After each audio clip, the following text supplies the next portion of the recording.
Je pense qu'on peut commencer. Je vous laisse la parole.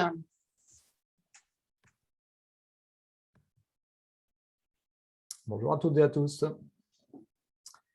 Bienvenue dans cette nouvelle édition, pour la présentation de cette nouvelle édition du guide LMS, comment choisir sa plateforme. On voit qu'on va laisser le temps à chacun d'arriver, de se connecter. Et Loïc, qui va jouer le rôle à la fois de métronome et de guide tout au long de cette présentation, va nous faire le plaisir d'introduire la présentation de ce nouveau document.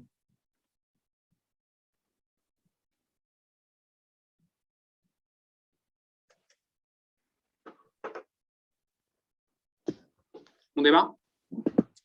Eh bien oui, c'est à toi. Allons-y, merci.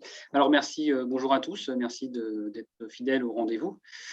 D'autant plus que pour ce webinaire aujourd'hui, nous en sommes finalement, on va le voir, à la 8e édition de ce guide. Donc quelque part, ça devient un peu, je dirais, une valeur sûre ou un événement un peu attendu. Un peu une nouveauté cette année, c'est que du coup, on va restituer, ça va être restitué par un ensemble des contributeurs en fait, qui vont se présenter peut-être chacun à tour de rôle.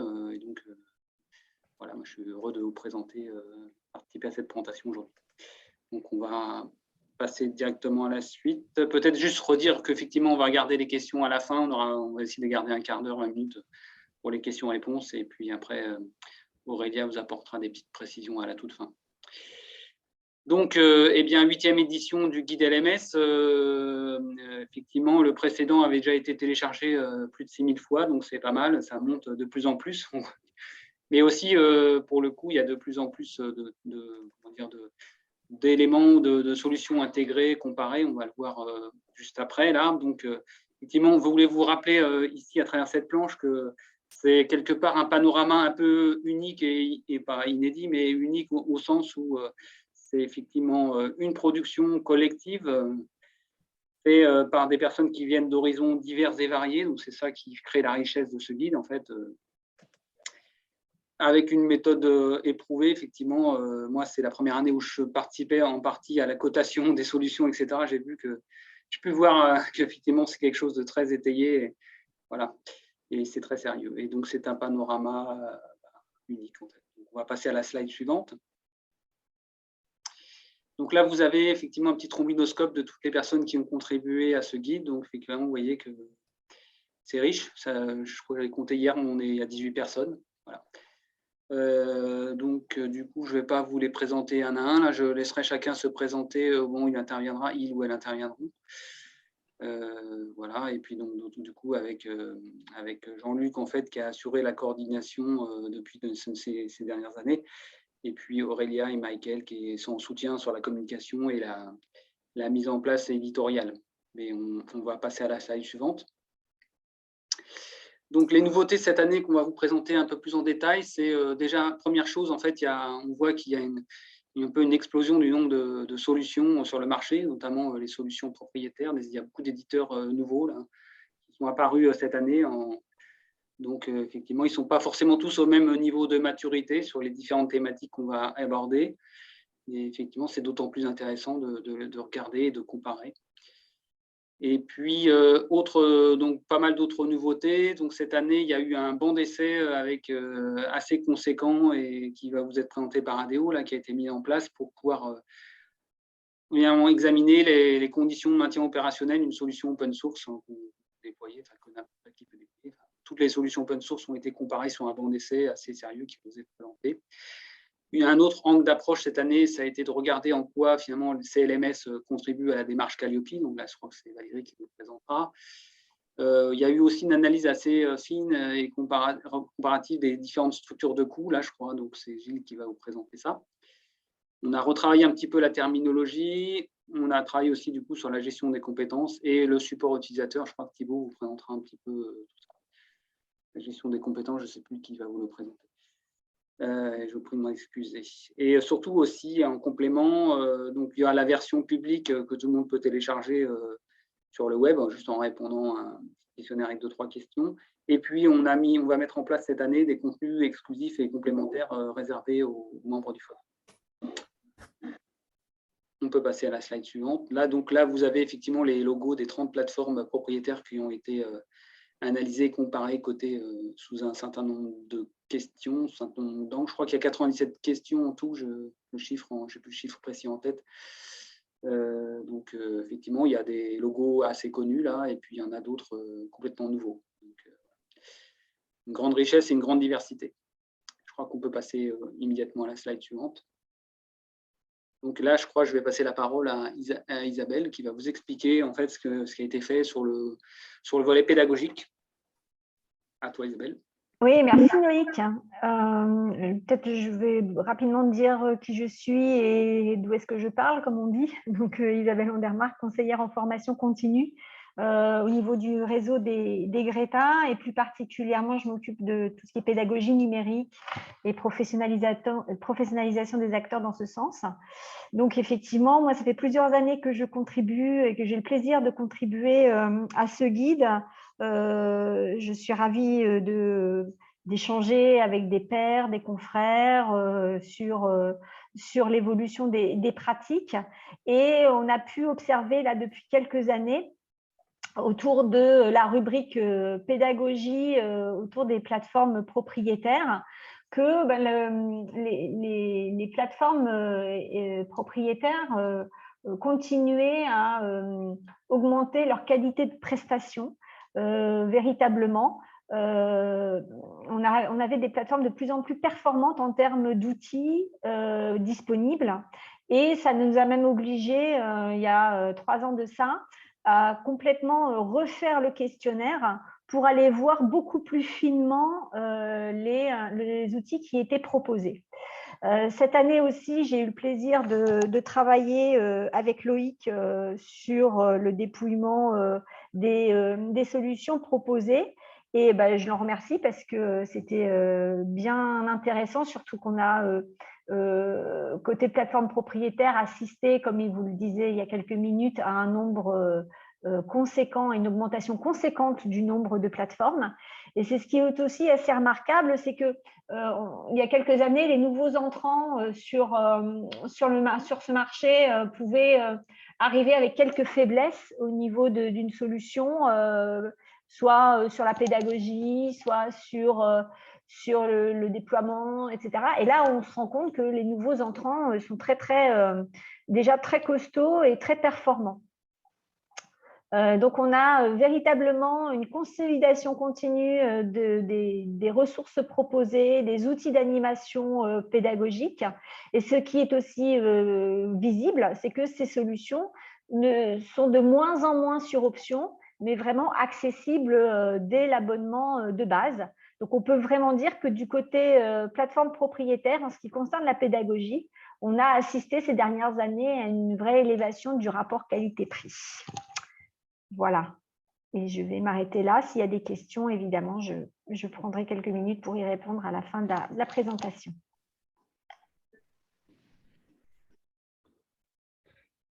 Oui, alors je continue. Et pour faire suite, on s'est demandé donc au démarrage du groupe de travail si on continuait à faire un guide LMS ou un guide LXP, et s'est posé la question.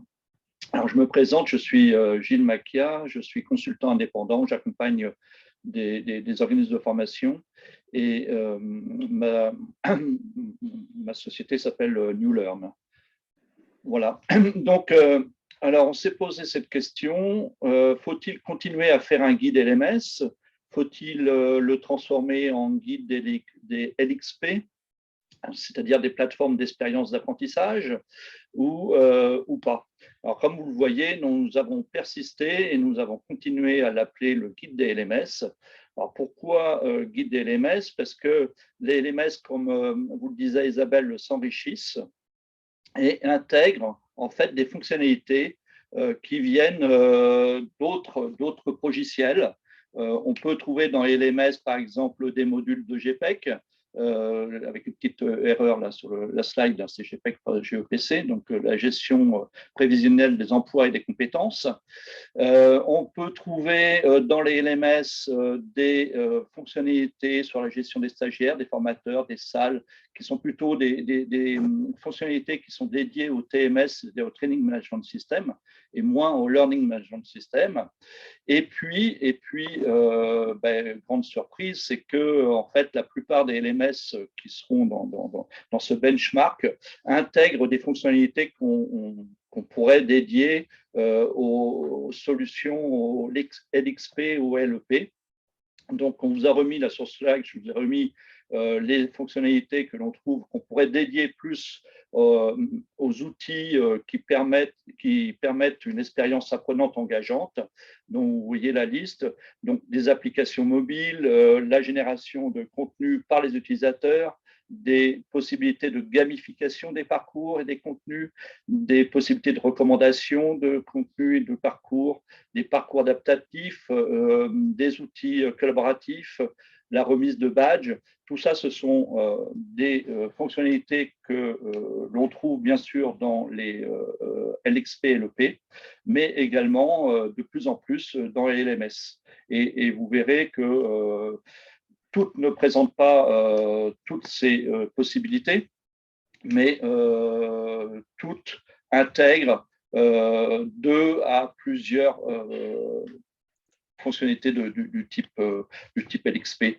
Donc, c'est pourquoi nous avons continué à l'appeler ce guide, le guide des LMS, et nous l'avons introduit par un focus qui rappelle les différentes fonctionnalités qu'on trouve, dont ont besoin les organismes de formation pour gérer les parcours et les formations.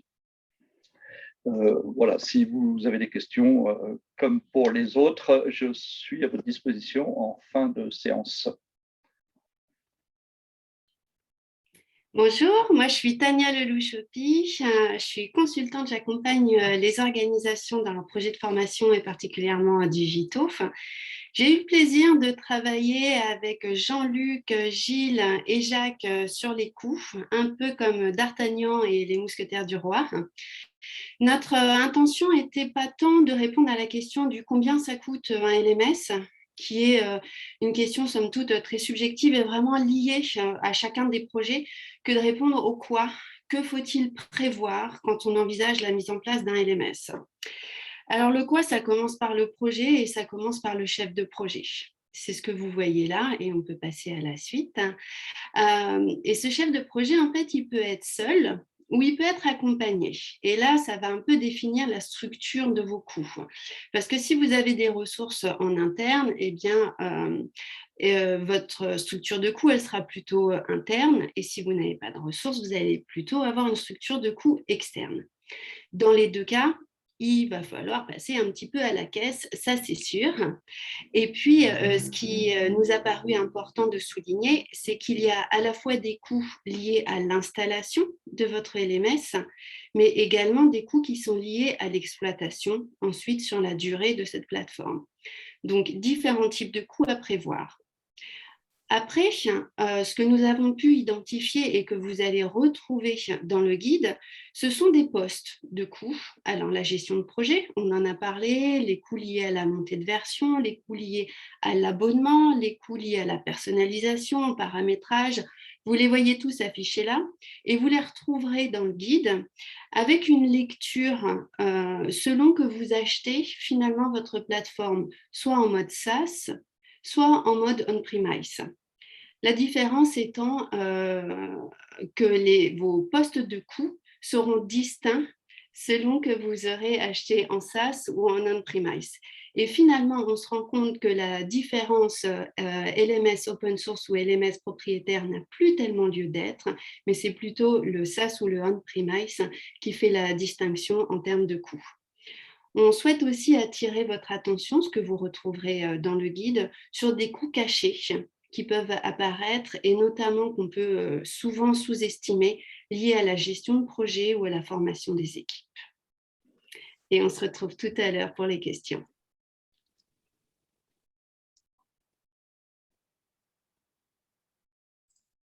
Excusez-moi, j'ai oublié mon micro. Bonjour, Valérie Le Goupil, donc je suis responsable de la cellule digitale de l'Université du domicile, avec une expertise en pédagogie multimodale, et je vous parle d'Alençon.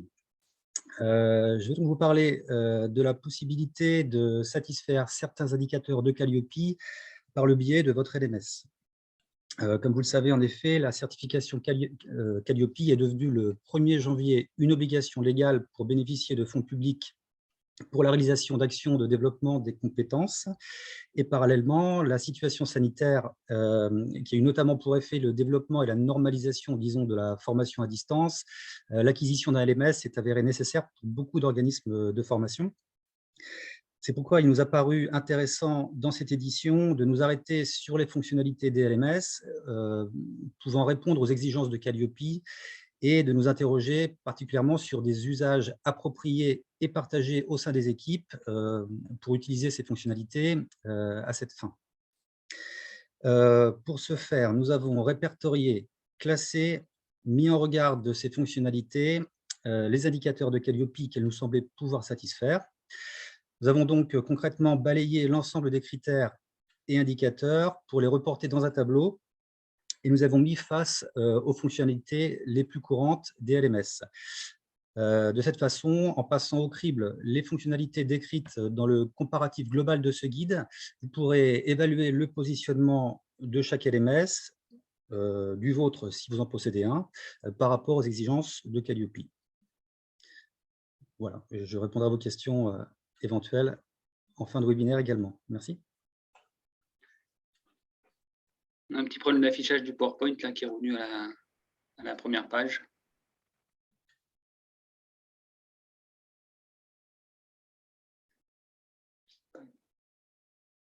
Merci. Bonjour à tous, alors, je me présente, Thibaut Seillet. Je suis chef de projet informatique chez Axilos. Nous sommes un studio de création de formation e-learning.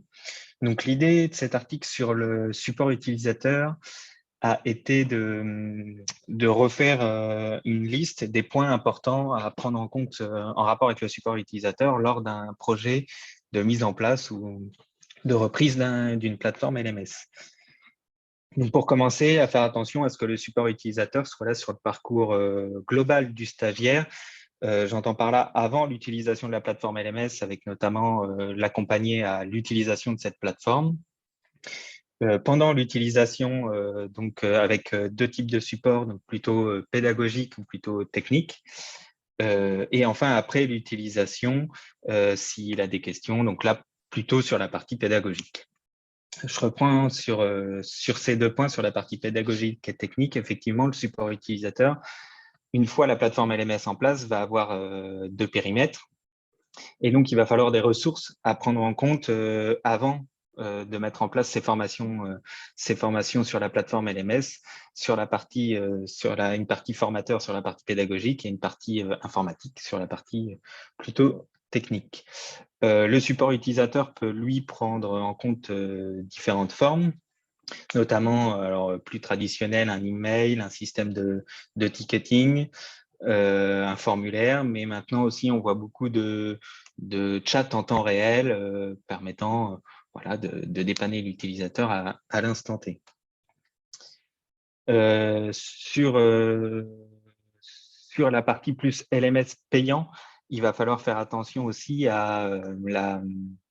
au support que propose l'éditeur. Et là, par exemple, alors je reprends sur le SaaS et sur le on-premise. Dans le cas d'un LMS en SaaS, il y a peut-être à faire attention à un niveau de forfait et suivant le support que vous accorde l'éditeur en fonction du temps de réponse et des moyens de communication si vous pouvez communiquer que par mail. Enfin, sur les plateformes open source, ça va être à vous de gérer toute cette partie support. Donc, au moment du choix, pareil, prendre en compte soit mettre un outil externe de support, soit que le LMS open source ait directement ses outils et quels outils il a en place. Donc, je reste aussi à disposition pour des questions en fin du webinaire. Eh bien, bonjour, Jacques Perrondé. Donc, je suis le responsable d'une société qui s'appelle ADO, qui existe depuis une trentaine d'années et qui, dans ses activités de conseil, de développement de solutions digital learning, en a une bien particulière où nous servons de base arrière aux équipes opérationnelles d'opérateurs de formation ou autres, en tout cas qui mobilisent des dispositifs digital learning, et nous œuvrons comme spécialistes. Et c'est à ce titre-là que nous nous sommes mobilisés sur un point bien particulier qui n'est pas souvent abordé, qui est ce qui s'appelle en jargon le maintien en condition opérationnelle. Donc, je rassure tout le monde, il y a un très très bon glossaire dans le guide qui va être diffusé. Donc, tous ceux qui ont posé des questions sur les définitions, vous allez retrouver des réponses à la fin de ce guide. Donc, le maintien en condition opérationnelle, si on veut faire très simple, c'est faire en sorte que les plateformes, les LMS qu'on délivre soient en bonne santé. Voilà. Donc, dans cette bonne santé, il y a 3 dimensions. Donc, globalement, votre gouvernance, c'est-à-dire est-ce que vous allez attribuer les bons moyens, quels sont les choix que vous faites par rapport aux risques que vous considérez comme acceptables, ça revient à chaque opérateur. C'est une dimension sur l'administration système. Donc là, on est sur les machines, sur le réseau. Évidemment, si ces machines-là sont mal protégées, rien ne pourra être imputé au LMS sur le maintien en condition opérationnelle. Donc, on évacue ces 2 dimensions-là et on s'est concentré sur la contribution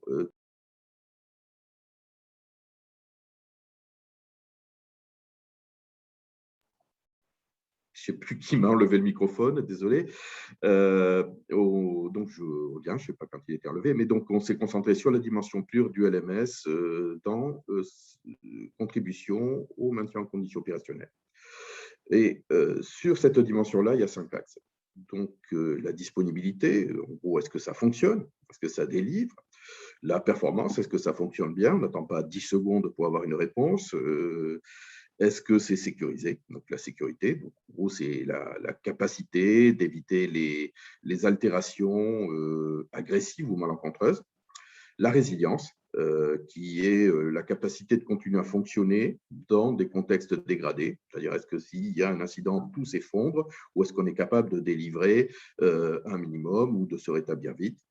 Et puis la fiabilité, c'est-à-dire, est-ce qu'il y a une stabilité de fonctionnement ou est-ce qu'il y a des baisses, des hausses, des pics de performance. Sur ces axes-là, il y a un travail qui a été élaboré pour trouver les indicateurs qui nous ont permis de mesurer tout ça sur chacun des LMS. Donc, il y en a 295, c'est beaucoup. Ils sont répartis en 27 indicateurs. On est en train de regarder pour délivrer ça en open source. Voilà, notre idée, c'est finalement, on a élaboré une base et pour le futur, ce serait peut-être d'ouvrir et que tout le monde puisse contribuer à affiner cet observatoire. À partir de là, on a fait une grille d'observation et on a étudié les LMS open source qui sont au nombre de 6 dans cette étude. Alors, comment ça se passe? Eh bien, on part exactement comme partirait un administrateur auquel vous déléguez la responsabilité de votre LMS ou un administrateur interne. Et donc, on part avec la doc et avec le package nominal du LMS et on les installe. Ça veut dire qu'on a installé les 6 LMS sur des serveurs avec des configurations qui leur sont dédiées et on les a torturés. Voilà. Donc, à partir de là, on a pu actualiser notamment les critères, les notes d'installation, le comparatif installation que vous trouverez dans le guide en diffusion libre.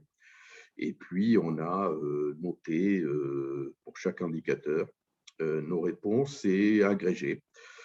Et on retrouve les résultats par LMS. Donc, il y a quelques différences notables. Là, vous ne les voyez pas, mais donc, par LMS, on va retrouver des indicateurs sur les 5 axes qui ont été évoqués précédemment, les plus et les moins, et puis des points de vue experts, c'est-à-dire les points clés qu'on détecte, les conseils qu'on peut donner sur les compétences à mobiliser selon le choix de tel ou tel LMS, enfin, ce qui vous permet d'encadrer au mieux votre choix pour non seulement prendre le bon périmètre pédagogique, mais également s'assurer de quelque chose qui va tenir la route derrière et qui ne vous fera pas perdre de chiffre d'affaires. Et puis, il y a un bilan par axe, donc un agrégat, et donc des recommandations selon les axes de maintien en condition opérationnelle. Ces résultats sont disponibles pour les adhérents. Donc, on va le retrouver sur le site du FOD, je crois que ça doit y être en ligne déjà d'ailleurs, donc avec tous les détails, les notes pour ceux qui ont l'amitié de faire partie du FOD. Voilà, je suis disponible pour vos questions, comme tout le monde.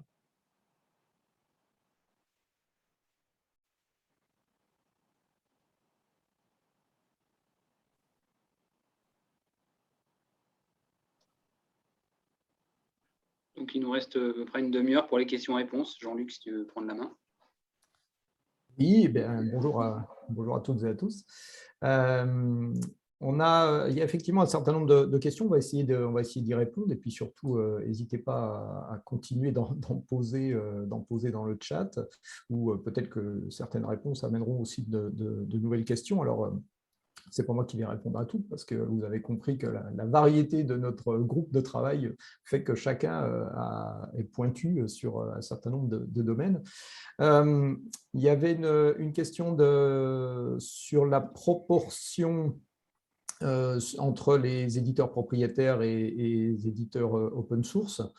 Donc, vous avez vu, il y a 24 éditeurs qui sont représentés dans la première partie du guide contre 6 open source. On voit très clairement la dynamique aujourd'hui du marché qui nous a fait passer à plus de 50% d'éditeurs cette année. Et puis, on ne va pas dire le marché de l'open source, mais on va dire les plateformes open source les plus répandues aujourd'hui sur le périmètre français, francophone, sont relativement stables. Il n'y a pas vraiment de percée aujourd'hui. Ça ne veut pas dire qu'il n'y en a pas dans le monde de l'open source. Il peut y avoir effectivement certains projets qui soient des projets open source, mais qui aujourd'hui sont trop peu représentés pour figurer dans le panel avec les critères que nous avons déterminés depuis le départ. Donc voilà. Par contre, alors peut-être une question pour Gilles, parce qu'il y avait aussi une question sur un peu de vocabulaire. On ne va pas rentrer dans tout le lexique, comme ça vous a été rappelé, il y a un lexique effectivement dans le guide, qui n'est pas exhaustif non plus, parce que voilà, la terminologie est fluctuante d'une part, et puis elle est nombreuse, il y a de nombreux termes. Entre LEP et LXP, Gilles, on est sur une petite à la marge. Oui, j'ai oublié de préciser, LXP, c'est la Learning Experience Platform. Donc ça, c'est une dénomination qui est référencée chez Gartner, pour ceux qui connaissent Gartner. LEP, c'est plutôt un terme utilisé par certains éditeurs, c'est Learning Engagement Platform. C'est pour ça que sur le slide, moi j'ai appelé ça des expériences apprenantes engageantes, des plateformes qui permettent une expérience apprenante engageante. Alors c'est un peu fourre-tout, mais voilà ce qu'on peut dire sur l'XP et l'EP. Et encore une fois, ce sont des fonctionnalités.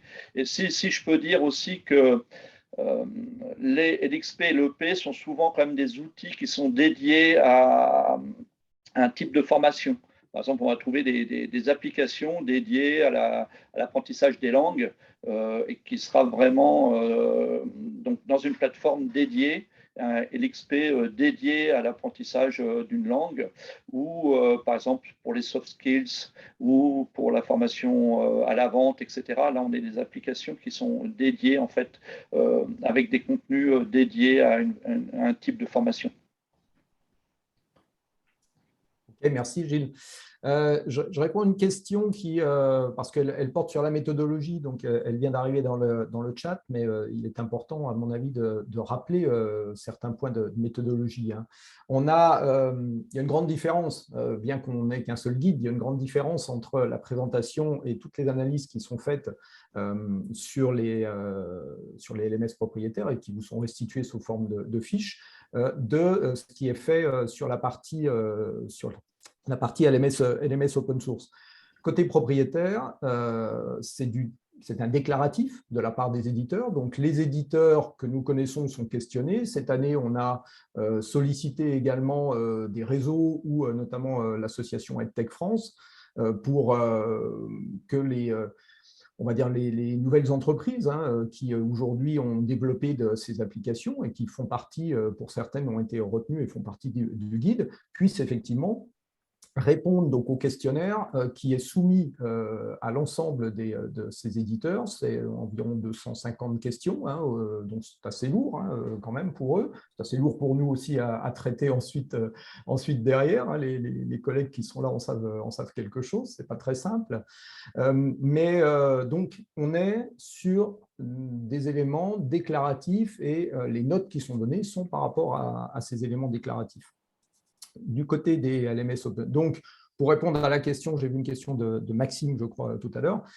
Nous n'avons pas testé les LMS donc éditeurs, et donc nous n'avons pas demandé d'accès. Ce n'est pas qu'on nous les aurait refusés, mais nous n'avons pas demandé d'accès parce que ça serait bien sûr très intéressant, parce que c'est le travail qui est fait côté LMS Open Source.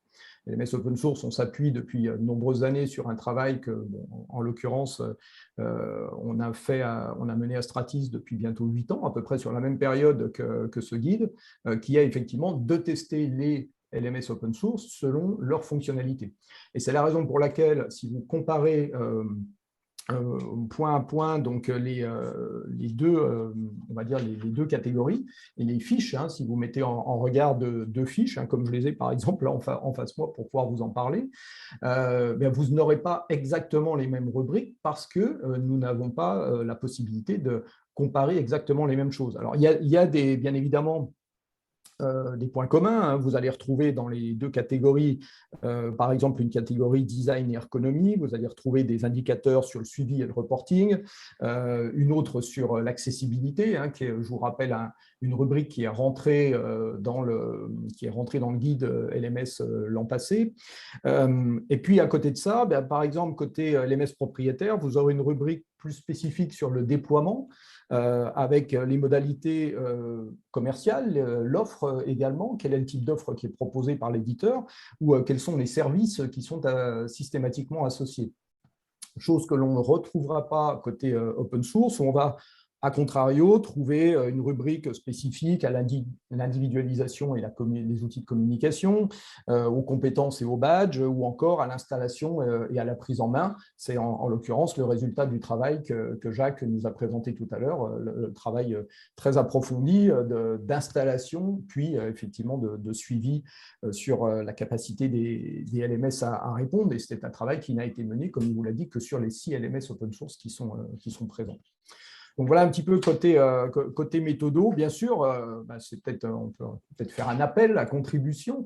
Ça serait très intéressant, bien sûr, de pouvoir mener le même travail de test en situation réelle avec chaque plateforme d'éditeur. Vous avez vu, il y en a 24, ça représenterait un gros travail. Et ça nécessite d'avoir le temps et d'avoir effectivement les ressources humaines pour mener ce travail-là. Donc, très intéressant, très ambitieux. Mais aujourd'hui, dans la configuration qui est celle du FOD et des participants qui sont avec vous aujourd'hui, quasi impossible à réaliser parce que nécessitant du temps, beaucoup trop de temps. Qu'est-ce qu'on avait, Loïc, encore peut-être comme question pour ne répondre qu'à… Alors, il y avait une question sur les outils. Est-ce qu'il y a-t-il des nouveaux outils d'animation? C'est une question de Lagdar Kouissi. Je ne sais pas s'il se prononce bien son prénom. Oui, alors des nouveaux outils d'animation, peut-être qu'Isabelle pourra répondre avec moi. Enfin, la partie de réponse que je ferai avant de lui laisser la parole, puisque ça touche le volet pédagogique, elle a particulièrement analysé, c'est que oui, il y a de nouveaux outils, il y a un certain nombre de nouveaux outils qui peuvent être intégrés dans les LMS, mais ce que l'on a constaté aussi, c'est qu'il y a de côté LMS propriétaire comme côté LMS open source, il y a de plus en plus de connecteurs via des API ou via même des intégrations même peut-être encore plus poussées. Si on prend côté open source, par exemple, ça va être un ensemble d'applications, un ensemble de services de type H5P qui aujourd'hui ont été complètement intégrés dans certains LMS open source. Et puis, pour faire le pendant avec les LMS éditeurs, sans faire le focus sur qui que ce soit, vous avez effectivement des LMS qui ont développé des partenariats, voire même qui ont ouvert la possibilité de créer des API, de développer des API pour se connecter avec différents services de type Kahoot ou Clap, Klaxoon, enfin tous ceux que vous pouvez connaître et bien d'autres, bien évidemment, mais qui font que moi, j'ai plutôt le sentiment que les LMS sont enrichis par des outils externes, mais des outils qui sont de plus en plus intégrés. On n'est pas obligé de quitter complètement le LMS pour lancer une application et lancer un outil d'animation. Je ne sais pas si Isabelle veut compléter. Oui, alors effectivement, Jean-Luc, on questionne les plateformes LMS propriétaires sur les formats pour la création de contenu, les formats acceptés et les formats exportés aussi. On peut exporter pour des questions d'interopérabilité. Et puis, on questionne aussi les plateformes propriétaires sur les types d'outils en termes d'évaluation et la façon dont on peut les paramétrer, et les outils également pour assurer le tutorat ainsi que tout ce qui est outils collaboratifs. Peut-être d'ailleurs là où il y a un petit peu plus de faiblesse au niveau des plateformes propriétaires, c'est qu'elles n'intègrent pas toutes de base des fonctions susceptibles de pouvoir mener des interactions collaboratives au niveau des formations. Voilà. Donc, à chaque fois, on regarde si ce sont des outils qui sont acceptés de base, en fait, si la plateforme le propose ces outils de base, en fait, voilà, ou si c'est sur option, c'est-à-dire avec un complément financier, ou si ce n'est pas du tout. Et en fonction de ça, on cote ou on décote les résultats. Ouais. Je ne sais pas si j'ai répondu à la question. Si, enfin, parfaitement complété.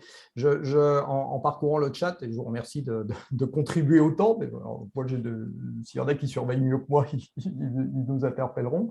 Attention à ne pas confondre la possibilité de connecter effectivement une application externe avec le fait que cette application ce service soit intégré au LMS. Je vois une remarque sur Big Blue Button, par exemple, donc un des outils de classe virtuelle, et donc on va dire l'outil de classe virtuelle open source le plus ouvert, enfin le plus diffusé aujourd'hui, le plus utilisé.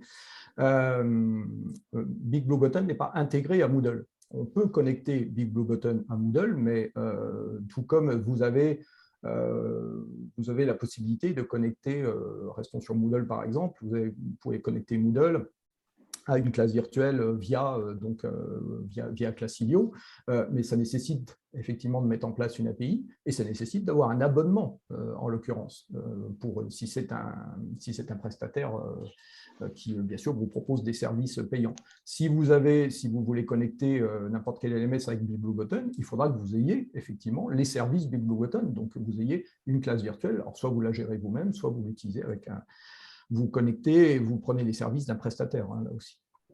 Oui, et puis pour compléter ce que dit Jean-Luc, l'intégration, nous on parle vraiment d'intégration plutôt dans les plateformes propriétaires, parce que l'interaction ou l'interopérabilité, après il faut qu'elle puisse donner lieu à de la traçabilité. C'est-à-dire que voilà, la fonctionnalité quand même importante d'une LMS, c'est de pouvoir assurer une traçabilité des activités des apprenants pour pouvoir être en conformité au regard de la législation et financer une action de formation et facturer un commanditaire. Et si vous êtes sur des choses plus ou moins interconnectées, interopérables, mais pas forcément bien intégrées dans une solution, il faut veiller à ne pas perdre cette traçabilité. Donc, il y a une question technique et puis il y a une question de qu'est-ce qui remonte dans le LMS derrière. Alors tu fais le lien. Ah, pardon, et ça, pardon, si je peux, juste pour terminer, ça prie. avec les plateformes éditeurs, c'est toujours plus compliqué qu'avec les plateformes open source, puisque pour le coup, vous n'avez pas la main sur les développements nécessaires dans ce cas-là, pour qu'il y ait une vraie intégration, plus qu'une connexion, qui permette d'assurer le suivi des apprenants. Par définition, ce n'est pas vous qui avez la main sur le développement de votre outil, c'est le propriétaire. Donc après, ça demande à être négocié. Ta réponse fait le lien avec d'autres questions qu'on a vu passer qui concernent notamment l'identifiant unique, se connecter alors via… Il y a différentes manières de faire, mais on parle beaucoup de SSO, c'est-à-dire ce qui va permettre effectivement de s'identifier une seule fois et d'aller dans plusieurs applications. Donc ça, effectivement, c'est quelque chose qui va qu'on va quasiment trouver avec tous les LMS aujourd'hui. Enfin, c'est vraiment un critère qu'il faut vérifier parce que c'est vraiment en termes d'expérience utilisateur un élément essentiel qui va faire que l'utilisateur ne va se connecter qu'une seule fois et ne va pas avoir à retenir une multitude d'identifiants et de mots de passe. Donc, une fluidité aussi dans la réalisation du parcours qui va être essentielle. Et puis, sur la question justement de l'interopérabilité, attention, on peut, je voyais des questions par rapport à des ERP, des logiciels de gestion de la formation. Alors, attention à ce qu'on peut vous présenter ou ce qu'on peut vous annoncer, c'est-à-dire aller au-delà de simplement la réponse, on l'a vu pour certains appels d'offres, ou quand on dit est-ce que vous savez vous connecter à tel outil, la réponse est oui. Oui, mais pour faire quoi? Est-ce que c'est simplement on transmet un fichier et on fait un traitement batch et on réintègre des fichiers, ou est-ce qu'on est dans quelque chose de dynamique? Est-ce que ça va de l'ERP vers le LMS? Est-ce que LMS remonte des informations vers l'ERP, y compris donc avec tous les outils périphériques, comme l'évoquait Isabelle? Si on utilise des outils externes, il faut que ces outils, en termes de traçabilité, permettent effectivement de remonter de l'information vers le LMS si on veut que le LMS soit l'outil central et prioritaire pour effectivement garantir la traçabilité. C'est peut-être sur cette question de reporting où aujourd'hui, il y a encore… moi, j'ai le sentiment, j'aimerais que mes collègues, là aussi, qui ont des expériences autres que les miennes, avec d'autres LMS, moi, j'ai le sentiment que les LMS propriétaires ont bien intégré, certains ont bien intégré effectivement ces fonctions de reporting, de manière à faciliter grandement le travail des organismes de formation ou des directions de formation pour pouvoir attester de la réalité des formations. Donc, on va dire quelque part une bonne adaptation aux exigences de la loi. Il y a peut-être encore des efforts à faire chez certains et notamment auprès des LMS open source, où là, on va trouver des solutions, mais qui ne sont pas natives, bien évidemment, parce que ces LMS open source, on les connaît, ils sont développés sur le plan pour répondre à des besoins au niveau international, ils ne répondent pas spécifiquement aux besoins réglementaires français, ce qui ne veut pas dire qu'on ne trouve pas de solution, mais les solutions, elles vont être trouvées à travers des prestataires de services qui vont, eux, avoir développé ce type de fonctionnalités supplémentaires ou qui seront capables de les développer pour vous. C'est l'intérêt, comme disait Isabelle, de l'open source.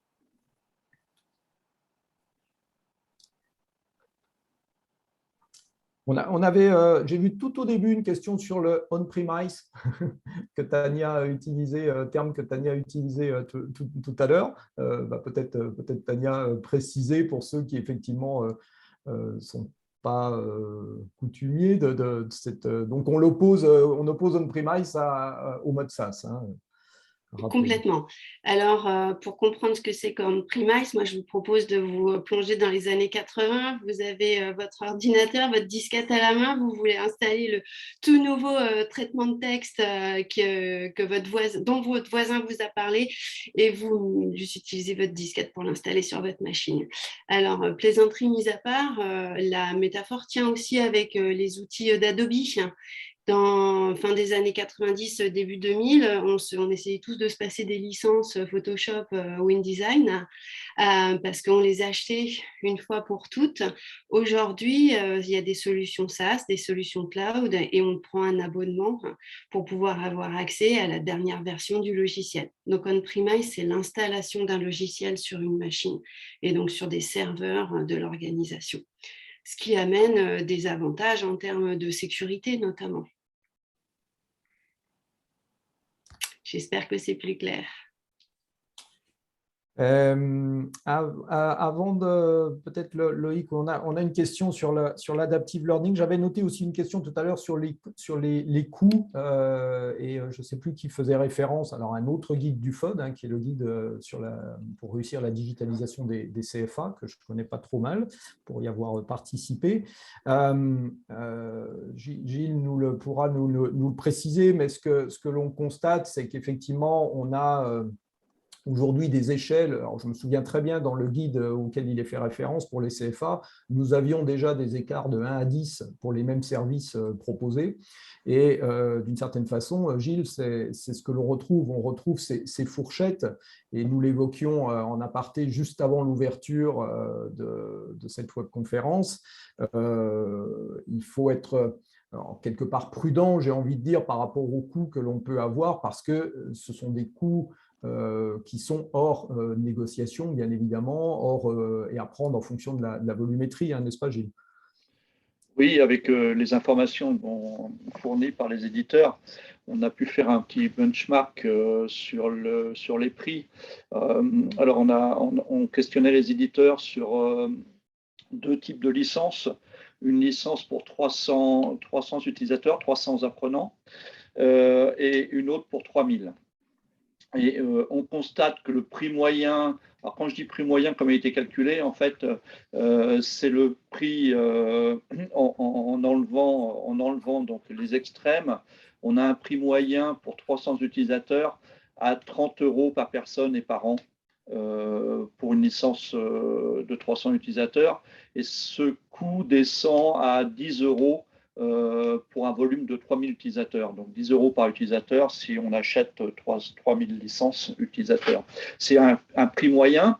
Alors le prix moyen et pourquoi un tel écart de prix entre les éditeurs, comme je disais tout à l'heure, les fonctionnalités il y a vraiment une gamme importante de fonctionnalités qu'on peut trouver dans un LMS. Hein. Comme je le disais, on peut retrouver des fonctionnalités qui peuvent se trouver dans d'autres logiciels.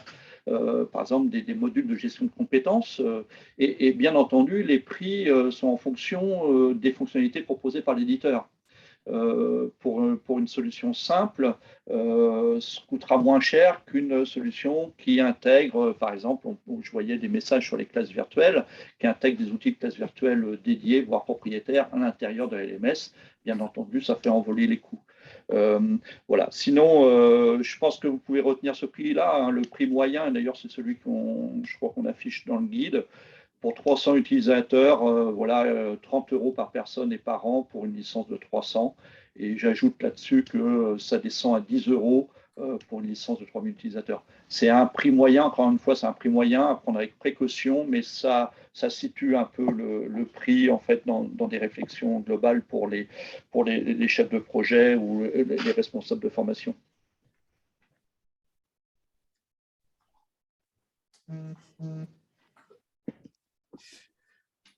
Ok, alors on avait quelques questions, Loïc, sur on va dire, des rubriques particulières, qui, notamment sur est-ce que l'adaptive learning, notamment, était traité, était abordé dans les questions qui sont posées. Je pense peut-être particulièrement au LMS des éditeurs. Alors, on en a parlé il y a 2 ans d'adaptive learning, notamment. Et puis, c'était l'année dernière où on avait plutôt vu que c'était quelque chose qui ne prenait pas véritablement. Et effectivement, on n'a pas refait le questionnaire en intégrant ces choses-là, puisque le questionnaire a été fortement remanié il y a 3 ans. Maintenant, on attendait effectivement de voir si la tendance se confirmait ou si c'était davantage un effet de mode, hein, pour pouvoir intégrer des choses un petit peu plus pointues en termes de questionnement au niveau des éditeurs.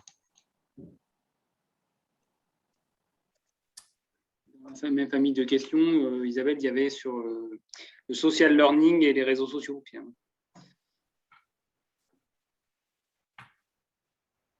C'est-à-dire ? En fait, qu'est-ce qu'on constate au niveau des plateformes LMS par rapport aux modalités d'apprentissage par les pairs, finalement, par exemple? Alors, sur les modalités d'apprentissage par les pairs, on a vu que ce n'était pas forcément les fonctionnalités qui étaient les plus avancées au niveau des plateformes éditeurs. Après, pour savoir s'il y avait des interopérabilités intéressantes entre les réseaux sociaux et les plateformes, là, pour le coup, sur cette partie qui relève plus de la com, moi, je n'ai pas trop contribué, donc j'avoue que je ne suis pas très compétente pour répondre.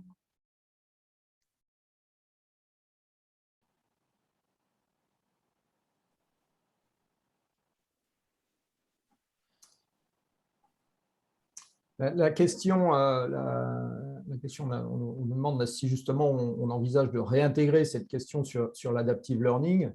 Je vais peut-être dire, Jean-Luc, excuse-moi, hein, de dire que Gilles va proposer un webinaire au mois de mai sur le sujet, hein, Gilles, adaptive learning et utilisation de l'intelligence artificielle. Oui, tout à fait. Voilà, sous la vision de l'intégration de l'intelligence artificielle dans l'adaptation des parcours de formation.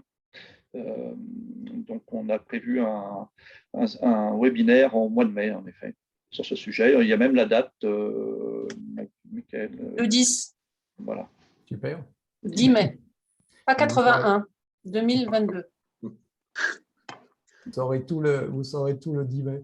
Le problème, c'est que, de mon point de vue, il faut vraiment le tester. Et vous en saurez, je vous le dira, parce qu'aujourd'hui, je dirais tout le monde, c'est un petit peu comme il y a 20 ans, quand tout le monde se disait SCORM, mais que quand on commençait à mettre du module SCORM sur un LMS, ça marchait, c'était loin de marcher du premier coup. On peut se déclarer Adaptive Learning et certains peuvent se dire Adaptive Learning alors qu'ils proposent simplement des conditionnements sur des réponses. Alors qu'il y a, à la contrario, des vraies fonctionnalités d'Adaptive Learning qui peuvent être intégrées soit directement, soit nativement, soit par des extensions sur des LMS. Donc voilà, il faut déjà se mettre d'accord sur… Oui, parce que si on parle, oui, voilà, Jean-Luc, je suis d'accord avec toi. Hein. Si on parle d'individualisation, là, pour le coup, on regarde ça d'assez près au niveau des plateformes éditeurs. Et voilà. Après, si on parle effectivement d'une récolte de données suffisante pour pouvoir ajuster les parcours des apprenants en fonction de ce qu'ils laissent comme trace sur la plateforme. Voilà, là, on est dans quelque chose qui est beaucoup plus, on va dire, en construction. Il y a une interrogation aussi sur les émargements en ligne. Alors, c'est vrai que la période que l'on vit encore, hein, puisqu'il y a un certain nombre d'organismes de formation de structures qui sont encore qui ont encore largement leur formation à distance et ne sont pas revenus intégralement au présentiel. La question de l'émargement en ligne est devenue un peu centrale. Je saurais pas dire, mes collègues répondront mieux que moi s'il y a des fonctionnalités natives qui ont été intégrées, je pense, côté éditeur. Par contre, même réponse que pour les services périphériques, il y a des solutions qui se sont développées dans les 24 derniers mois et qui sont totalement interopérables avec certains LMS. Gilles, je te vois hocher de la tête. Et Jacques. C'est le cas, et d'ailleurs, on voit apparaître déjà dans le benchmark là, du guide quelques éditeurs qui réfléchissent différemment, en fait, qui réfléchissent par briques, par app, avec la possibilité d'avoir un noyau central et de pouvoir agréger toutes les apps du marché et d'utiliser des apps en fonction des types de formation, des scénarios de formation, pour reprendre l'expression qui est utilisée par quelqu'un dans le chat, et de proposer en fait des expériences apprenantes différentes en fonction des formations, à partir d'un noyau central et de briques qu'on agrège, et on prend des briques du marché et on les choisit en fonction de leur qualité et de leur pertinence pour le scénario pédagogique. Ouais. Je profite parce que je vois notre ami Jean van der Spelden qui grogne dans le chat. On l'entend grogner même dans le chat. Mais parce qu'il a raison, il faut quand même rappeler que la feuille d'émargement n'est plus obligatoire depuis la réforme de 2018. Par contre, ce qui est obligatoire, c'est de collecter des preuves de formation. Donc, charge à l'organisme de formation, et la feuille d'émargement, qu'elle soit électronique ou papier, n'est plus une obligation. La crainte, effectivement, qu'on peut avoir en développant ces solutions, je ne dis pas que ce n'est pas bien, hein, mais c'est de se dire on tombe un peu dans la facilité, puis du coup, on reste sur la bonne vieille feuille d'émargement, qu'elle soit papier ou qu'elle soit numérique, alors qu'aujourd'hui, on peut nous demander, et c'est le rôle aussi de l'organisme de formation, que de collecter d'autres traces que simplement un émargement. À noter que les ERP également ont beaucoup évolué là-dessus. Il y a pas mal de ERP qui ont, par contre, de leur côté, intégré tout de suite l'émargement électronique. Donc là, c'est toujours là dans la connexion et la configuration que l'on a, et les interconnexions entre les ERP et les LMS à nouveau. Et je pense que Michael a fait un screenshot de l'écran pour l'envoyer à chacun de nos employeurs. Voilà. Pour justifier notre présence à ce séminaire. C'est le moment de rappeler que le FOD a également un guide sur l'attestation de réalisation de formation. Donc, on trouvera tout ça à l'intérieur. Tout à fait. C'est pas un guide, c'est une Bible. Oui, mais chacun son niveau de religion. Et 14h27, c'est peut-être le moment de repasser la parole à Aurélien. Je remercie beaucoup les apôtres. Alors,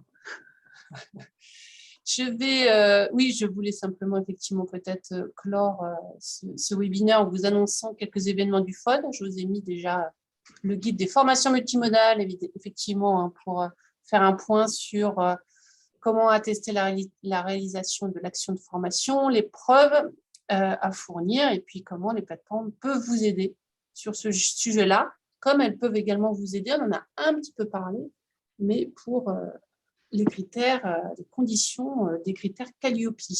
C'est un autre sujet. Donc, deux choses. On vous a effectivement proposé de vous renvoyer sur un petit formulaire pour vous demander s'il y avait des sujets autour de ce guide qui est très, très riche, s'il y avait des sujets d'approfondissement qui pourraient faire le cadre d'un cycle de webinaires sur les plateformes LMS. Donc, n'hésitez pas à nous dire s'il y a des sujets sur lesquels vous souhaiteriez qu'on reprenne et puis qu'on creuse ensemble. Et puis, 2 rendez-vous à suivre. Début mars, un FOD Café. Alors, FOD Café réservé aux adhérents du FOD, qui étaient très nombreux aujourd'hui. Donc, qui sera consacré à des outils. On parlera outils, on parlera d'outils pour la création de contenus interactifs, notamment Geniali et HP5. Et puis, prochain webinaire. Donc, le prochain webinaire sera le 24 mars. Donc, vous n'avez pas d'excuses, ce sera après les vacances de février. Et il sera consacré au plaisir d'apprendre avec l'expérience apprenante, avec Jean, notre grognard, et puis Dorothée Cavigno, Brosse de l'IFCAM. Voilà, pour des rendez-vous. Et un dernier point, les adhérents du FOD auront également un ensemble de contenus, notamment sur le maintien en conditions opérationnelles, donc des éléments en plus dans leur espace membre. Donc, n'hésitez pas à aller voir votre espace membre sur le site du FOD pour découvrir ces contenus exclusifs tirés de nos travaux. Merci surtout aussi à tous les participants de ce guide, contributeurs et surtout bénévoles. Merci. Merci à toutes et à tous. Merci votre participation et toutes vos questions dans le chat qui nous permettent d'avancer et aussi de réfléchir aux éditions futures.